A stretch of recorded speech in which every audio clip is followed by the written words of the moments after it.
अब हम लोग देखते हैं विक्रम साराभाई के बारे में। विक्रम साराभाई जैसे होमी भाभा विक्रम साराभाई कलीग थे साथ में, ठीक है। और दोनों ने काफी टाइम आईआईएससी में काम किया है, इंडियन इंस्टीट्यूट ऑफ साइंस, जो सीवी रमन का था, मैंने बताया था उसमें। विक्रम साराभाई को father of Indian space programme, अंतरिक्ष प्रोग्राम का जनक माना जाता है। जैसे होमी भाभा को एटॉमिक एनर्जी का, फादर ऑफ न्यूक्लियर प्रोग्राम का जनक माना जाता था, वैसे ही स्पेस प्रोग्राम का जनक इनको माना जाता है।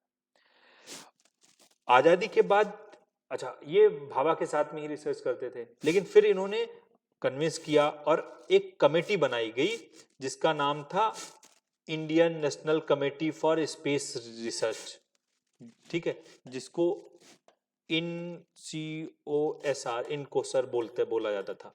ये कमेटी बनाई गई, ठीक है। उसके पहले चेयरमैन बनाए गए विक्रम साराभाई। इस कमेटी का नाम क्या था, देखो, Indian national committee for space research, space पर रिसर्च करना। और फिर से साराभाई का भी बहुत बड़ा योगदान, हालांकि ये तो बिजनेस परिवार के थे। जब हम लोग मॉडर्न हिस्ट्री पढ़ते हैं गांधी जी की के बारे में, तो देखते ना, अहमदाबाद मिल स्ट्राइक गांधी ने की थी, एक टेक्सटाइल मिल के खिलाफ, अंबालाल साराभाई, वो इनके फादर थे। इनके पिता टेक्सटाइल के बड़े उद्योगपति थे, ठीक है। लेकिन विक्रम साराभाई ने स्पेस में कंट्रीब्यूशन देना शुरू किया। जब ये रूस ने, अच्छा, ये चीज पता होनी चाहिए कि जब द्वितीय विश्व युद्ध के बाद में अमेरिका और रूस के बीच में कोल्ड वॉर शुरू हो गया, शीत युद्ध, कोल्ड वॉर जिसको बोलते हैं, 1945 के बाद में, वो 1991 तक चला, जब तक सोवियत यूनियन का विघटन नहीं हो गया, डिसइंटीग्रेशन। सोवियत यूनियन टूट गया 15 देशों में। तो सोवियत यूनियन पहला देश था, रूस, जिसने अंतरिक्ष में अपना एक स्पेसशिप भेज दिया, स्पुतनिक 1। स्पुतनिक 1 भेजने के बाद में पूरी दुनिया में होड़ लग गई कि स्पेस बहुत जरूरी चीज है, ये हमारी साइंस की। अच्छा, स्पेस का इस्तेमाल ऐसे नहीं खाली दौड़ लग रही थी, हम भी भेजो तुम भी भेजो। विक्रम साराभाई ने ये बताया सरकार को। अच्छा, इनका भी बहुत विरोध हुआ पुराने नेताओं ने कि भाई क्या जरूरत है, सब स्पेस में भेज रहे हैं, हम क्यों इतना पैसा वेस्ट करें।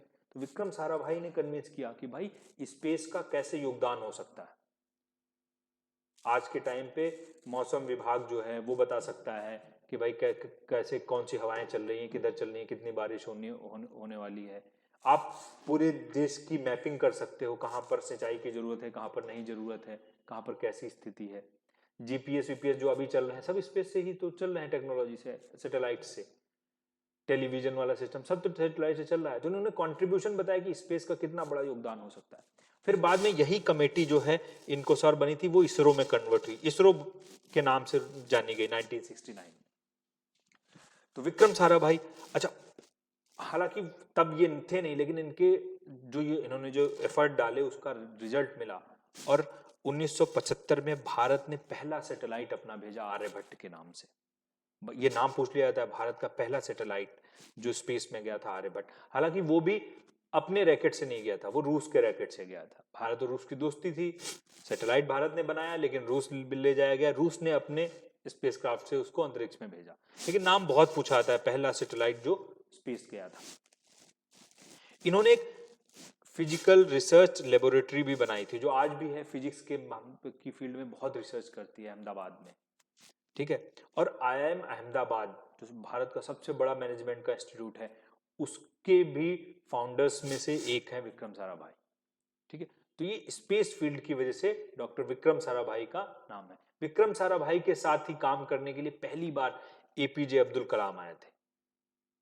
कलाम को इन्होंने हायर किया था काम करने के लिए।